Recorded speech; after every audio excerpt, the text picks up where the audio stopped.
In a major development in global military dynamics, the United States has reportedly deployed the powerful aircraft carrier USS George H.W.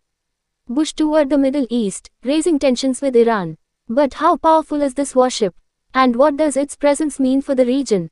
Let's break it down in today's report. The USS George H.W. Bush is one of the most advanced aircraft carriers in the world. It belongs to the Nimitz-class aircraft carrier, a group of massive nuclear-powered carriers used by the U.S.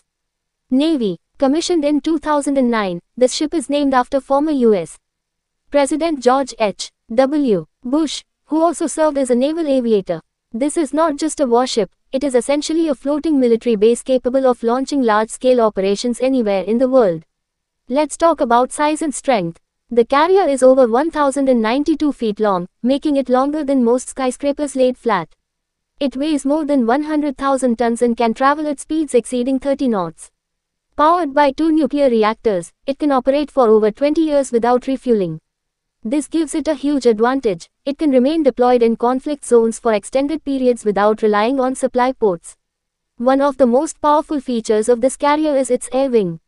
It can carry between 60 to 90 aircraft, including Boeing F/A-18 Super Hornet fighter jets, Boeing EA-18G Growler for electronic warfare, helicopters for rescue and anti-submarine missions. These aircraft can take off and land directly from the ship's deck, turning the carrier into a fully functional airbase at sea. This means the US can launch airstrikes without needing land bases nearby. Although its aircraft are its primary weapons, the carrier also has its own defense systems.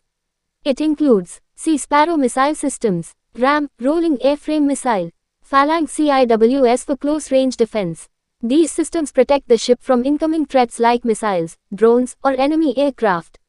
The carrier does not operate alone. It is usually part of a carrier strike group, which includes guided missile destroyers, submarines, support ships. Together, they form a powerful naval force capable of controlling large areas of the ocean and launching coordinated attacks. This group can conduct air, sea, and even cyber warfare operations simultaneously. If deployed near Iran, the USS George H.W. Bush presents a serious strategic threat. It can launch continuous 24/7 air operations, strike targets deep inside enemy territory, conduct surveillance and intelligence missions, support electronic warfare to disrupt enemy systems. This puts immense pressure on Iran's defense systems and military planning.